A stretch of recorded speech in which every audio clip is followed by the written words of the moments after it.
Quando a gente fala de aventura de verdade, daquela raiz, direta, sem frescura, é impossível não chegar no nome de Edgar Rice Burroughs. Um sujeito que não começou como escritor de sucesso, muito pelo contrário. Tentou de tudo na vida. Foi soldado, trabalhou em loja, tentou negócios e nada parecia engrenar. Só que aí veio a virada. Ele decidiu escrever histórias do jeito que ele mesmo gostaria de ler.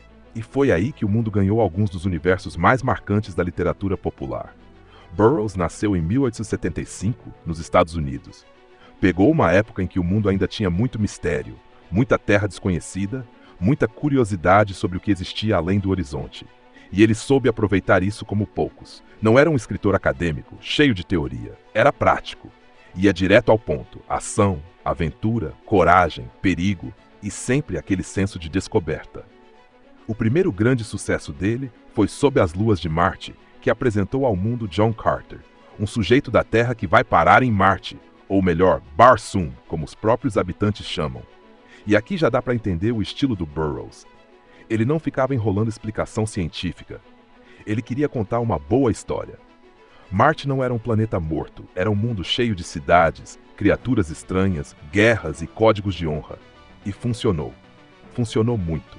Mas foi com outro personagem que ele entrou de vez para a história. Tarzan. Tarzan é o tipo de personagem que todo mundo conhece, mesmo quem nunca leu um livro.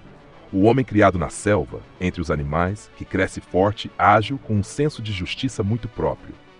Só que o que muita gente não percebe é que nos livros Tarzan vai muito além daquele estereótipo simples. Ele aprende a ler sozinho, se torna inteligente, estratégico, é civilizado e selvagem ao mesmo tempo. Burroughs acertou em cheio aqui. Ele pegou algo simples, o contraste entre natureza e civilização, e transformou isso numa saga gigantesca. Tarzan não é só um herói de ação. Ele representa aquela ideia antiga de força, honra, superação. Um homem que se faz por si mesmo. E o mais interessante, Burroughs escrevia rápido, direto, sem complicação. Era aquele estilo que prende. Você começa a ler e não quer parar. Não tem enrolação filosófica. É aventura pura. Agora, se tem uma coisa que fez ele ganhar o título de Mestre dos Mundos Perdidos, foi a forma como ele criava cenários. Ele não ficava só na Terra comum. Ele inventava lugares escondidos, civilizações isoladas, mundos inteiros esquecidos pelo tempo. Um exemplo claro disso é a série de Pellucidar. Um mundo dentro da Terra, com sol próprio, criaturas pré-históricas, povos vivendo como na antiguidade. É aquele tipo de ideia que hoje parece comum, mas na época era algo que mexia com a cabeça das pessoas. E aí você junta isso com a África misteriosa de Tarzan, com Marte cheio de cidades exóticas, com civilizações ocultas. Burroughs praticamente criou um padrão. Aquela coisa de um mundo escondido esperando ser descoberto, isso virou marca registrada. E olha, não foi só livro. As histórias dele explodiram em revistas pulp, depois em filmes, rádio, quadrinhos. Tarzan virou símbolo cultural. John Carter influenciou gerações de ficção científica. Até hoje você vê ideias dele sendo reutilizadas.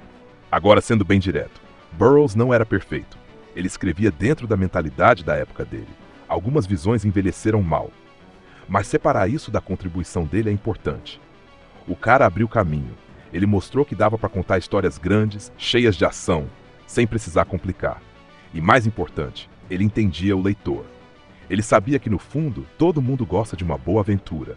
Aquela história que faz você imaginar lugares distantes, perigos reais, heróis enfrentando o impossível. Outra coisa que chama a atenção é a consistência. Ele não fez uma ou duas histórias boas e sumiu. Foram dezenas de livros, séries inteiras. Tarzan sozinho teve mais de 20 livros. John Carter também rendeu uma saga extensa. Isso mostra disciplina.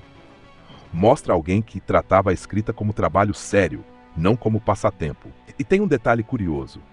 Burroughs foi um dos primeiros autores a transformar o próprio nome em marca. Ele criou sua própria empresa para publicar e controlar suas obras. Isso hoje é comum, mas naquela época era coisa de quem estava à frente.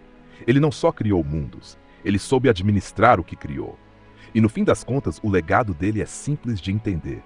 Ele fez as pessoas sonharem. Fez o leitor imaginar como seria viver na selva, enfrentar leões, saltar de cipó em cipó.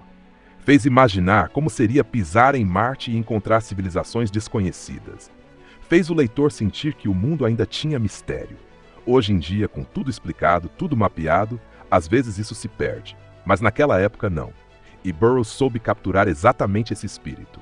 Se você gosta de histórias diretas, com heróis fortes, desafios claros e aquele senso clássico de aventura, ele é leitura obrigatória, sem firula, sem complicação. Só história boa. E é por isso que Edgar Rice Burroughs continua sendo lembrado como o verdadeiro mestre dos mundos perdidos.